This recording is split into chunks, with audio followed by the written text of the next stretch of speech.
Madam President, it's Thursday, and normally when I'm giving this speech, our Alaskan of the Week speech, you notice we have a new pro-energy Alaskan of the Week diagram here. Normally when I give this speech, everybody's gone home. The pages love it because it's the most interesting speech of the week. Some of our reporters who like this speech, they're kind of viewing this as the end of the week. Unfortunately, we're not at the end of the week. A lot more business to do for the next day or two or three, who knows? Important business, no doubt about it. But I still want to come down to the floor and talk about a really impressive man who has done incredible stuff for our state. His name is Jeff Streit. Jeff has been a builder of the Trans-Alaska Pipeline, and then what we call TAPS, and then has helped run it for 48 years, almost half a century. So we're going to talk about Jeff here in a minute. He's done an incredible job. I always like to talk a little bit about what's going on in Alaska. All the people who watch this speech, we know there are millions who tune in every Thursday. Come on up to Alaska, come visit. What's happening right now is really, really exciting. It's just a few days past summer solstice. Boy, did we celebrate in Alaska. Parties, baseball games. The famous Midnight Sun baseball game took place in Fairbanks. I talked about that last week. Took place in Fairbanks on Tuesday. The Gold Panners, who I talked about, the famous Alaskan baseball team, pulled out a 10-9 victory in the bottom of the 10th. The crowd of thousands went wild. Midnight Sun baseball.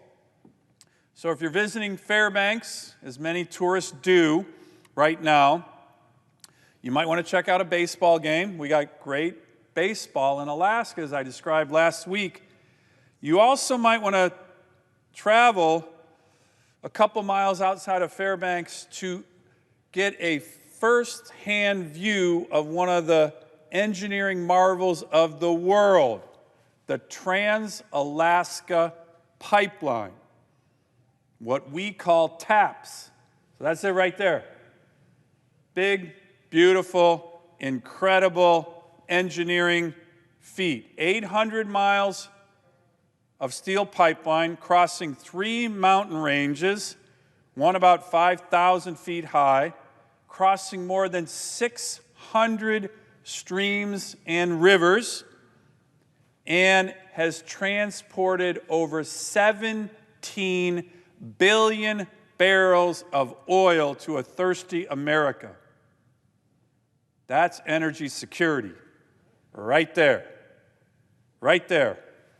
TAPS has provided countless benefits in terms of tens of thousands of jobs, good union jobs, I might add, not just to Alaskans, to Americans all over the country. I think even one of our Senate colleagues has worked on this. And it was the largest privately funded infrastructure project ever undertaken in America at the time. It was built in the early 70s. And Madam President, here's the thing. It took 3 years to build. 3 years. That's it. This mammoth, huge, important energy project. By the way, we need to get back to that in this country. I and many other senators are working on that. You can't do an EIS in 6 years, right? We got to get back to this can-do American spirit, building things that benefit our great nation in a timely manner. I'm going to talk a little bit about that. But our Alaskan of the Week, Jeff Streit, was one who did this. He helped construct this incredible engineering feat. Then he stayed on and he worked for a company in Alaska, a very famous company called Alaskan, which is a consortium of companies that own and run and built the pipeline. Today, or this week, Madam President, Alaskan celebrated its 45th year anniversary, 45 years of supplying a thirsty America with billions and billions and billions of barrels of oil. Everybody should applaud that. I know we have some, unfortunately, who think that if you work in the energy sector, somehow you're a bad guy. Actually, you're a hero. America needs energy. Alaska has a lot of it. Alaska has produced it and sent it 800 miles down this incredible pipeline to the whole country. So I want to first congratulate Alaska for their incredible work. Jeff, our Alaskan of the Week, is the longest serving employee there. He's been working for Alaska all of those 45 years, and as I mentioned, started working on taps even longer, 48 years in total, because he is one of the Americans. And by the way, there was over 30,000 who came up to build this incredible work of energy infrastructure. 48 years, Jeff Streit, Alaska, building taps. What an amazing career. He's our Alaskan of the Week. So let me tell you a little bit about Jeff. Jeff's father came to Alaska after World War II, where he flew for the Army Air Corps. That's another theme you may have seen on our Alaskan of the Week. A lot of vets, a lot of veteran families. Alaska has more veterans than any state per capita in the country. And Jeff's father worked on projects across the state, married Jeff's mother in 1952 when they were both working on the Alaska-Canada Highway, the Alcan Highway, as we call it in Alaska. By the way, you want to talk about building something efficiently in terms of infrastructure that we need in America?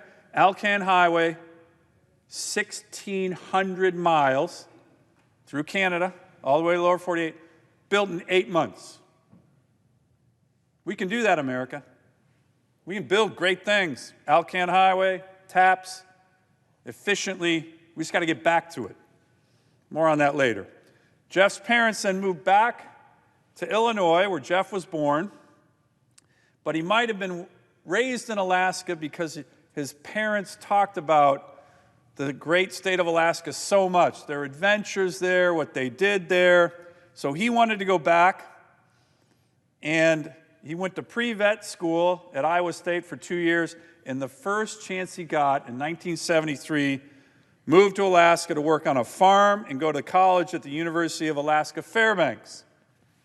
Now, Madam President, I'm sure a lot of our Senate colleagues know this, but for the interns, the pages, you might remember in the early 70s, studying history, that we had this big energy crisis where energy prices were going up, a little bit familiar, unfortunately, to today, going way up, primarily because there was an Arab oil embargo led by the Gulf Arab states, Saudi Arabia, against the United States and other countries. It was devastating. You couldn't get gas. There were lines at gas stations stretched for blocks. States issued rationing based on odd and even license plates. Prices surged, a little bit like today. Motorists turned on each other as bedlam. By the way, it really hurt the economy, like today, in terms of inflation. Enter the great state of Alaska and our vast, vast energy reserves for America. Congress said we need to get Alaska moving. We need to get that Alaskan energy to the rest of the country. So this body in the House debated the Trans-Alaska Pipeline Authorization Act, what we called, as I mentioned, TAPS, to build this for the country, and we did it. It was drama, Madam President. You're sitting right there in the President of the Senate seat. The TAPS Act in the U.S. Senate was deadlocked. It was a tie vote here in the Senate. And the Vice President of the United States had to come and break the tie so America could build this for a country that needed energy. American energy, by the way, not energy from the Middle East. Another incredible story as it relates to legislation and TAPS was the late, great Congressman Don Young, a freshman at the time. We just lost our dear congressman a couple months ago. He was a brand new freshman in 1973. He got an amendment, and boy, do we need amendments like this today, that said on this big infrastructure project, we're going to stop any litigation, we're going to stop more studies, we're just going to build it. We can do that here, by the way, the Congress. We can say no more litigation, let's build. And that's what we did, that's what America did. And as the debate was happening here in the Congress, Jeff moved back up to Alaska, visited a local union hall, got on with the Teamsters, and his life's work in Alaska began. As I said, Madam President, this was the largest private construction project in our country's history. At its height, we had over 30,000 Americans, great Americans, by the way, building this incredible piece of American energy infrastructure. It transformed our state in Alaska. It transformed America. At one point, this pipeline was producing 2.2 million barrels a day for our nation. Over 17 billion barrels of oil have flowed down that pipeline for America. By the way, Madam President, Alaska has billions and billions of barrels of oil left if our federal government would just help us produce it. Eventually, Jeff got a job after building TAPS with Alaska, running TAPS, working at pump station number 8, and in the 48 years since, he has worked nearly every inch of that line as a technician at 3 pump stations, as a task force supervisor, as a project supervisor, as a pump station operations supervisor, as a pipeline technician trainer. You get where I'm going here, Madam President. He's done it all for Alaska. He has great stories and great memories. He remembers the mess halls filled with smoke and laughter and the hard work it took to build this pipeline. He remembers watching Jaws at a packed theater camp in the middle of the Alaska wilderness. He remembers a time a Russian delegation came to visit TAPS. The TAPS pump station was so clean. By the way, Alaska has the highest environmental standards of energy production anywhere in the world. And he said the Russians came, saw how we produced, saw pump stations, and thought that we were lying about how we produce and transport oil because it was so clean. They thought it was staged. As Jeff said, we are setting standards on the environment, cleanliness, environmental standards that people across the world didn't think were possible. It made us proud. Well, guess what? We're still doing that in Alaska. Jeff still marvels at the engineers who designed one of the most complicated engineering projects ever built before computers, using paper, pencils, slide rules. Every square inch of the system had to be intact to move even one drop of oil, Jeff said. If there's a leak anywhere, we shut the whole thing down. It is a testament to so many that this incredible system has kept oil flowing for America for 45 years. That's what Jeff just said about TAPS and Alaska. To keep it running, there are always upgrades, adjustments, installing enhanced monitoring, detection, surveillance. But as Jeff said, the pipeline itself is still the same pipeline that was built in the 70s. Still doing battle with geological and meteorological forces and still standing strong for our country. Jeff has no plans to retire soon. He's still highly engaged. He's still highly curious. He is now taking on a greater mentorship role, including developing and teaching a hydraulics class, emulating those who taught him. Jeff said, quote, "When I think about the last 48 years, I think about the thousands of people who have made a difference, who helped me and taught me, and I really think that that's what America is all about, passing on values and our work ethic to each other." Madam President, that is what America is all about. That's the best of our country. People who work hard, who are loyal to their jobs, to their communities, to their state, to their country, and importantly, who produce important things like American energy, which we need to this day. And Jeff is exactly one of those kind of people. He built this, ran it, still runs it, and our nation still needs it. So Jeff, thank you for all that you've done. Thanks to the workers at Alaskan who are currently working right now 24/7 to keep hundreds of thousands of barrels of oil a day, which we need, coming down the Trans-Alaska Pipeline.